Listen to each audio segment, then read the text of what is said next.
Bonjour à toutes et bonjour à tous. Pour cette nouvelle émission, on ne se prend pas au sérieux mais on fait les choses sérieusement de CAT Occitanie.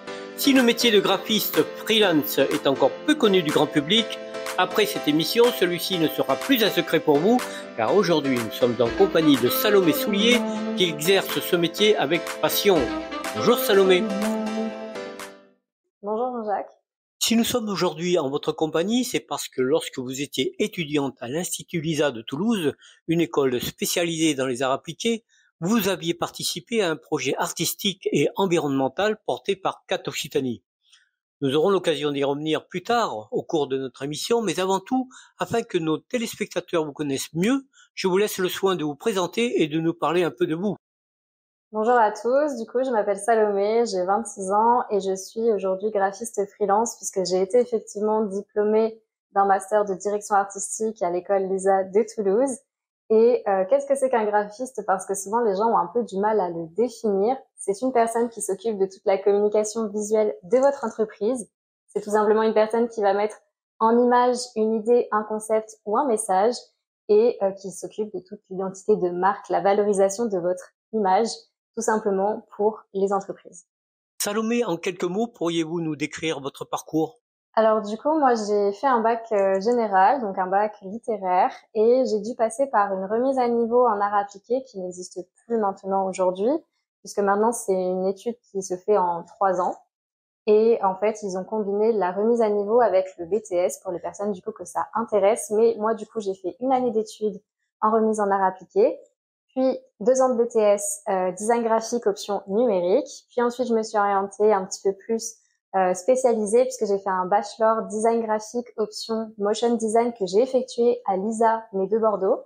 Et ensuite, j'ai fini mon master du coup en direction artistique à l'ISA Toulouse. Comme évoqué au début de l'émission, lorsque vous étiez donc étudiante en master, vous aviez donc participé à la réalisation d'un clip d'animation sur l'urgence climatique. Bien, racontez-nous. Alors effectivement, durant mon année de master, du coup, on a l'occasion de travailler avec différents clients sur différents projets, donc des clients réels. On n'a pas que des projets fictifs de cours. Et du coup, on a eu l'occasion de travailler avec CAT Occitanie sur un projet artistique et environnemental qui nous a beaucoup parlé aussi en tant que jeunes, parce que je pense qu'on se sent tous un petit peu concernés par les problématiques environnementales et ça nous tenait à cœur, en tout cas avec les autres étudiantes avec lesquelles j'étais, puisqu'en fait on était 4 sur ce projet, à du coup amener notre part sur ce projet et réaliser du coup le beau clip que peut-être vous avez déjà visionné. Dans toutes les régions de France, le clip a été présenté aux enfants dans des écoles, mais aussi au grand public. Et contre toute attente, celui-ci a séduit toutes les générations confondues. Et je crois savoir que certaines municipalités l'utilisent pour sensibiliser les enfants à l'écologie. Êtes-vous fier que ce clip soit utilisé comme support pédagogique dans certaines communes de France?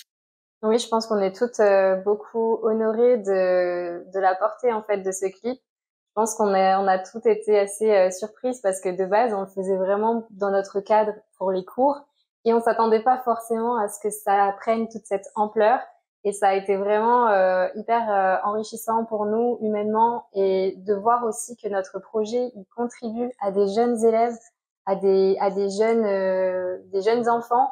C'est vraiment quelque chose qui est hyper encourageant parce que je pense que c'est ça aussi la force de notre métier, c'est de pouvoir communiquer efficacement et que ça parle à tous. Et là, en l'occurrence, c'est un sujet qui est ultra important aujourd'hui, à mon sens en tout cas.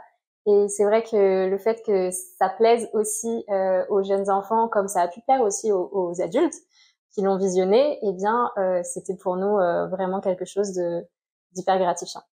Votre clip a donné l'idée à CAT Occitanie de créer le festival Et si un jour, et cette initiative a rassemblé à Lyon en avril 2022 plus de 500 choristes en provenance de chacune des 13 régions de France, de la Nouvelle-Calédonie et de la Tchéquie pour défendre la cause environnementale par du chant choral. C'est incroyable.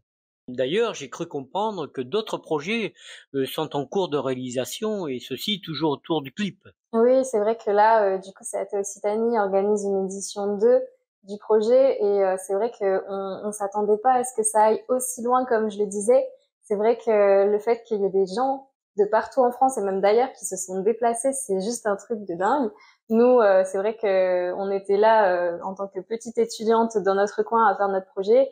Et c'est ça, en fait, là, encore une fois, comme je disais, la force du graphisme. Et c'est pour ça aussi que j'aime faire ce métier. Votre implication dans ce projet ainsi que toutes les actions menées autour du clip a attiré l'attention de la Première ministre, si bien qu'elle a adressé à chacune d'entre vous une lettre de félicitations.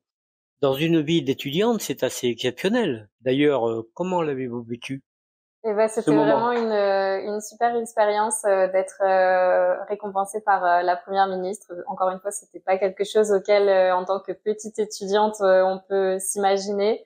On a toutes été très honorés et on remercie énormément d'ailleurs CAT Occitanie d'avoir fait, de nous avoir permis en fait tout simplement de faire ce projet et de nous épanouir aussi dans ce projet et de continuer en tout cas à transmettre des beaux messages de valeurs sur l'écologie. Et c'est loin d'être terminé car le 4 novembre prochain, l'association Faisceau Convergent vous a proposé le parrainage de la première édition du festival Court Vision dont elle est l'organisatrice. Vous serez donc la marraine de ce concours ouvert aux réalisateurs de courts-métrages et le sujet portera bien évidemment sur l'urgence climatique. Le clip Et si un jour sera projeté en ouverture du festival et vous avez été choisi pour remettre le prix du coup de cœur de la marraine. Je suppose que tout est nouveau pour vous et je suis curieux de savoir comment vous appréhendez tout ça. Bah, encore une fois, je suis très honorée et très contente de pouvoir participer déjà rien qu'à cet événement, rien que par curiosité de voir ce que les participants vont proposer. Moi, c'est quelque chose qui me plaît énormément puisque encore une fois, je suis très sensible à l'écologie. J'adore tout ce qui est vidéo, court-métrage, etc. C'est aussi quelque chose qui me passionne. Donc c'est vrai que ça fait sens pour moi en fait de participer à ce genre de d'événements et en plus de ça d'être marraine, d'être dans les jurys. Je suis hyper honorée, je suis hyper contente et j'ai vraiment hâte d'y être.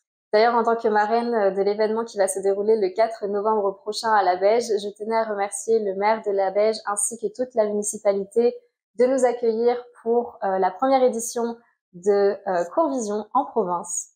Le clip sera projeté hors concours. Aussi, à la cérémonie pour la remise des prix, vous remettrez celui du coup de cœur de la marraine. Je suppose que vous devez être fier que le film soit mis à l'honneur à cette occasion.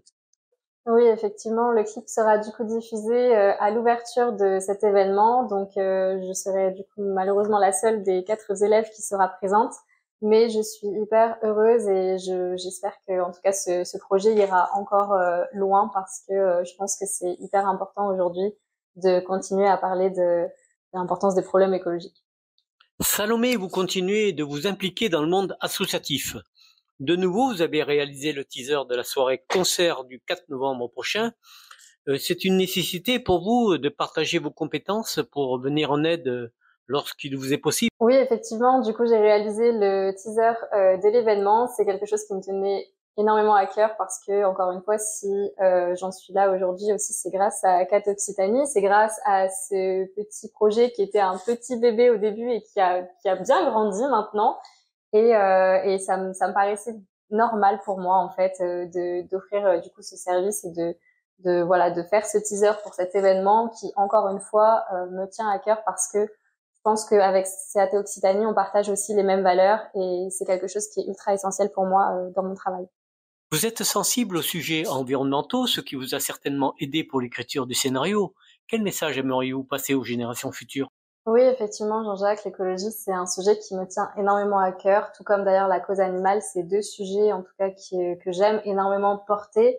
Et c'est ultra important aujourd'hui de faire passer des messages à la nouvelle génération parce que nous, en tant qu'adultes, on est encore assez conscients de ce qui se passe d'un point de vue environnemental. Je pense qu'on a tous conscience des efforts qui sont à fournir pour que la planète aille mieux.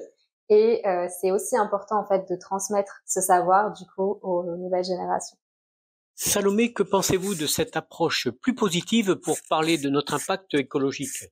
D'ailleurs, à la fin du clip, vous avez souhaité passer un message d'espoir auprès des enfants par une touche très colorée. Oui, effectivement, en fait, le problème aujourd'hui, je trouve, dans la communication autour de l'écologie, c'est qu'on a des messages qui sont très culpabilisants Et de manière générale, ça nous amène pas à quelque chose de positif et c'est très anxiogène. Et je trouve que c'est hyper intéressant de prendre ça d'une autre manière et de véhiculer des messages d'espoir, des messages plus bienveillants et plus positifs.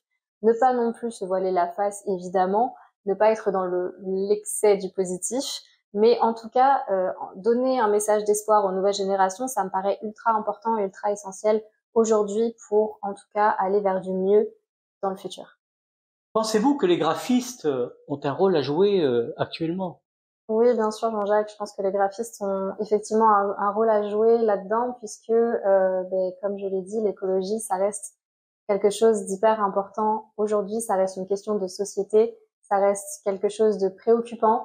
Et s'il y a bien des personnes qui peuvent communiquer là-dessus, c'est justement les graphistes. Donc, je pense qu'on a tous et toutes un rôle à jouer là-dedans. Et en tant que graphiste, en tant qu'expert en communication, ça me paraît évidemment quelque chose de primordial de le mettre au centre de notre métier pour effectivement passer des messages à l'audience.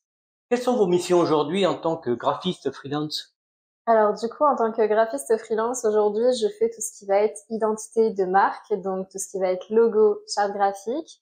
Je propose également du coup de faire des designs de sites internet, des designs d'applications mobiles. Je fais également tout ce qui est vidéo promotionnelle, donc des teasers et autres, des vidéos tout simplement promotionnelles pour vendre vos services et vos produits ou vos produits. Et je propose également de faire de la voix off et de manière générale, je peux aussi faire de la création et de la gestion pour les réseaux sociaux et tout simplement ce que vous avez besoin pour vos supports de communication. Tout un programme. Et oui, finalement, tout plein de choses. On est vraiment multitâche. Salomé, où peut-on vous retrouver? Alors, vous pouvez me retrouver sur mes différents réseaux sociaux, Instagram, LinkedIn, Behance, sous mon pseudo Salomé Soulier, qu'on vous mettra à l'écran, ainsi que du coup sur Spotify, puisque j'ai également un podcast qui s'appelle Inside You. On vous mettra les liens également en